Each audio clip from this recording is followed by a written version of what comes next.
Her male best friend mocked me at dinner. She could do way better than you. I shut him down in front of everyone. She snapped, apologize or we're over. I smiled. I didn't say a word, but when she came home weeks later, she finally learned what done really means. For 3 years, my life with Anna was good. Great, even. I'm a lawyer, so my day job is basically wading through the worst parts of human nature. Coming home to her was like taking a breath of fresh air. She was a paralegal, smart as a whip, and had this fire in her to go to law school and make a name for herself. I loved that about her. We were a team, building a life in a house I'd spent years restoring. It felt solid, real. I wasn't just paying bills for a girlfriend, I was investing in the woman I was going to marry. But there was always this static, a low-level hum of something not being quite right. And that static had a name, Leo. Leo was her best friend from college. He was a graphic designer, one of those guys who calls himself an artist and acts like working a 9-to-5 is a fate worse than death. Meanwhile, he was designing menus for taco joints to barely make his rent.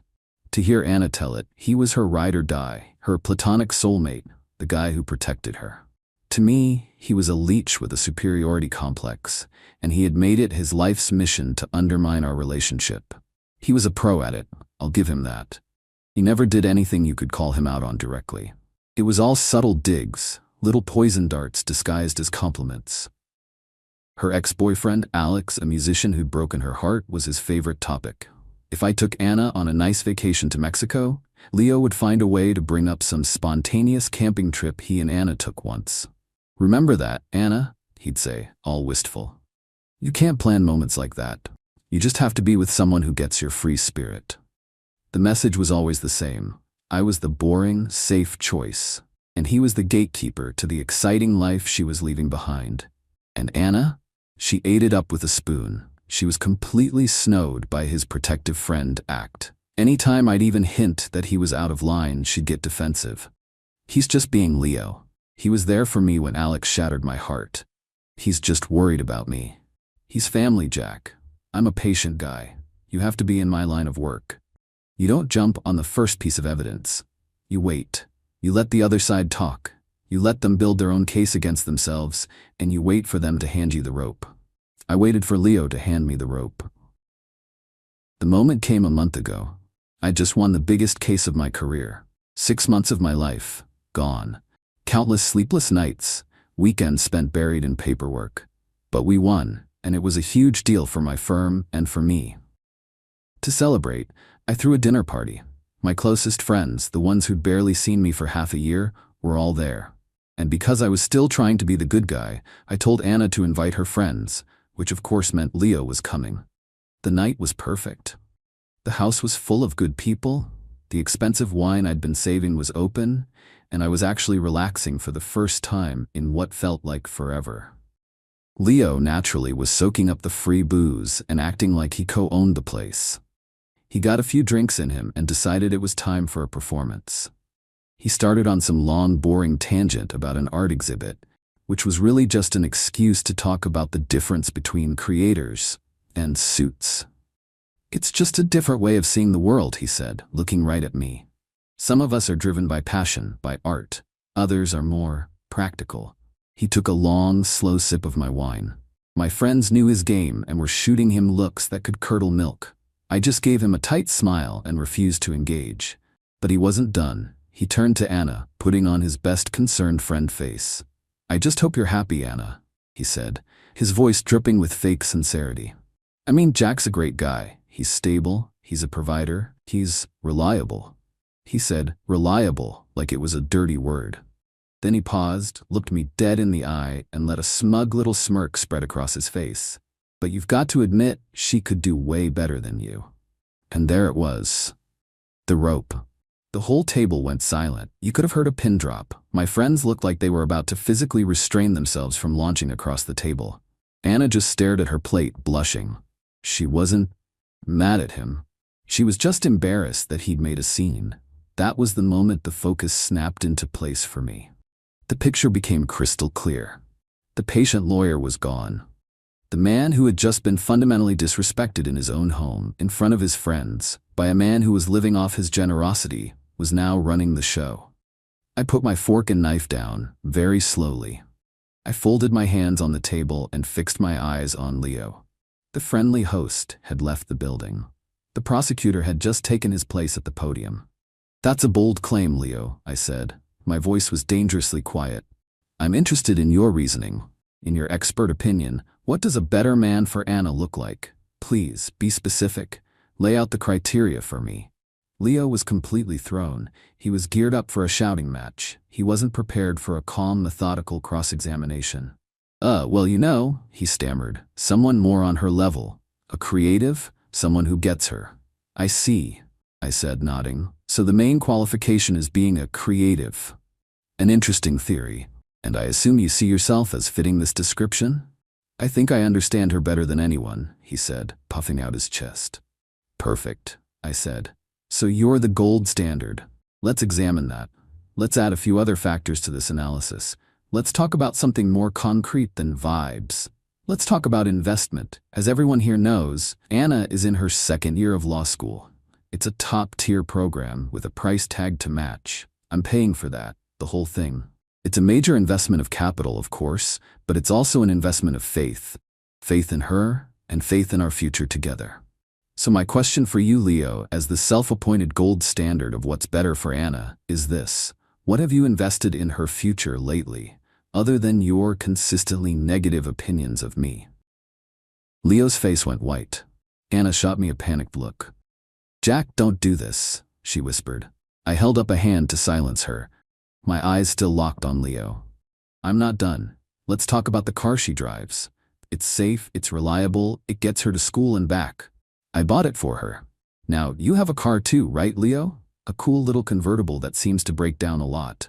In fact, Anna has had to loan you money for repairs at least 3 times in the last 6 months, hasn't she? Money that she took from the household account that, by the way, I'm the only one who deposits into. So in a very real sense, Leo, I'm not just investing in Anna's future, I'm also paying to keep your little hipster mobile on the road. You're welcome." One of my buddies at the table actually snorted with laughter before covering it with a cough. Leo looked like he'd been slapped.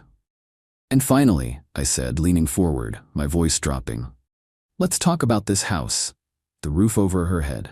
I own it, I pay the mortgage, I fix the things that break. You, on the other hand, have been late on your rent so many times that Anna has had to cover for you, again, with money that I earned. So let me just summarize your argument for the jury, for the table. Your position is that a man who provides a stable home, a reliable car, and a fully funded, top-tier education is an inferior choice for Anna, and that a better man, by your definition, is one who is a financial black hole, who drains her resources, and who repays her kindness by systematically trying to sabotage her relationship out of what can only be a pathetic, transparent, and deeply creepy obsession. Is that a fair and accurate summary of your position, Leo?" I leaned back. The closing argument was done. The room was utterly silent. Leo was a broken man, a witness who had just been torn to shreds on the stand. He just sat there, humiliated, unable to speak. I looked at my friends who were all staring at Leo with open contempt. Then I looked at Anna. Her face was a storm of emotions. But the one that won, the one that broke through the shock and embarrassment, wasn't relief. It wasn't gratitude. It was pure, white-hot fury. She shot up from her chair, the legs scraping violently against the floor. Her whole body was shaking. "I cannot believe you just did that," she hissed. "You humiliated him, in front of everyone." "He humiliated himself, Anna," I said, my voice tired now. "I just presented the evidence." "Apologize to him," she demanded, her eyes blazing with a fire that was aimed entirely at me. "Right now, apologize to my best friend for what you just did. Apologize, or we are over." And there it was, the ultimatum, the final piece of evidence. She was standing next to the wreckage of a man who had just been exposed as a manipulative parasite, and she was defending him. She was choosing him. The love I had for her didn't just die, it was executed. I looked at her, and for the first time I saw her with perfect clarity. I didn't get mad, I didn't yell, I just smiled. A small, sad, and completely final smile. I didn't say another word. I stood up, picked up my wine glass, and walked into the kitchen, leaving her standing alone in the silent dining room. The case was closed. The verdict was in. The aftermath of that dinner was swift. Anna and Leo left together in a cloud of drama. She moved in with him that night, a decision I'm sure was made in the heat of her rage and his humiliation. In her mind, she'd thrown down the gauntlet. She was waiting for me to come crawling back, to apologize, to do whatever it took to fix what I had broken. She had no idea that I had simply accepted her terms. For 2 weeks, I went completely dark. I didn't answer her calls. I didn't reply to the barrage of angry, then confused, then pleading texts. I ignored the mutual friends she sent to plead her case. I was a ghost. Instead of chasing her, I got to work. My house, which had felt like our home, now felt like a crime scene. I spent a weekend methodically packing every single thing she owned into boxes. It wasn't an angry act, it was a cleansing. I was an executor, settling the estate of a dead relationship. When I was done, I stacked the boxes in the spare room, changed all the locks, and reset the security codes. Then I made 2 phone calls. They were not pleasant, but they were necessary. They were the logical consequences of the verdict she had delivered at that dinner party. The first call was to the dean of admissions at her law school.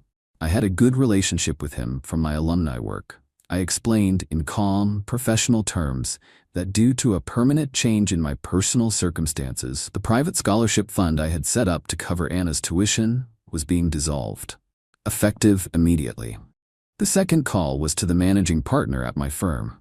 I had pulled a lot of strings to get Anna a coveted summer internship there. It was a career maker. I explained that a severe and irreconcilable personal conflict of interest had arisen, and the offer had to be rescinded. I took no joy in this, but my support for her was based on the foundation of our partnership. She had taken a sledgehammer to that foundation. She could no longer live in the house. Exactly 2 weeks after the dinner, she showed up at my door. I watched her on the security camera fumbling with her key, her confusion turning to anger when it didn't work. She finally rang the bell. I opened the door, leaving the security chain on. She looked awful. The righteous anger was gone, replaced by a weary desperation. The reality of living with a broke narcissistic artist had clearly been a harsh one. "Jack, we need to talk," she said. "No, Anna, we don't," I replied. "You made your choice.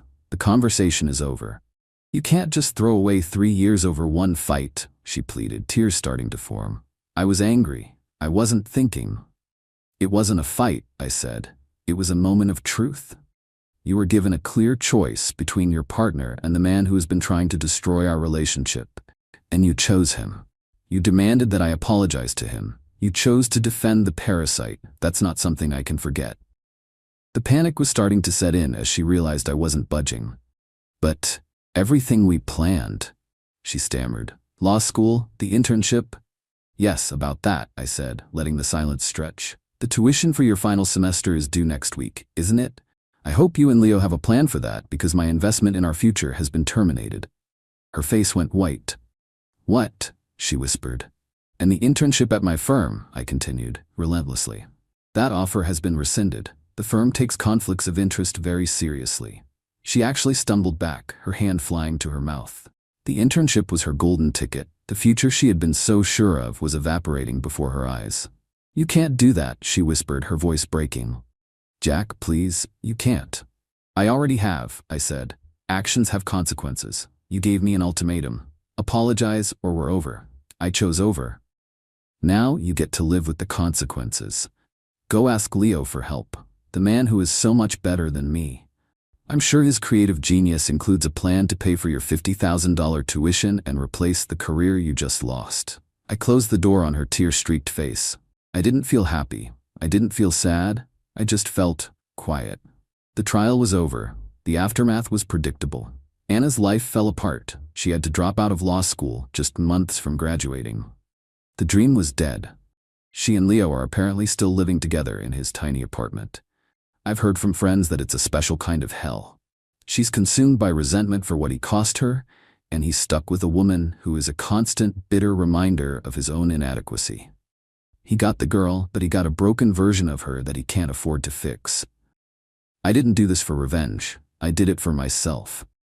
A relationship is a contract, and she violated the most fundamental clause: loyalty.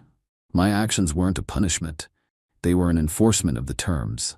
She wanted to know what done really means. Now she knows. It means the support stops, the investment ends, and the builder walks off the site, leaving you in the wreckage of the house you helped burn down.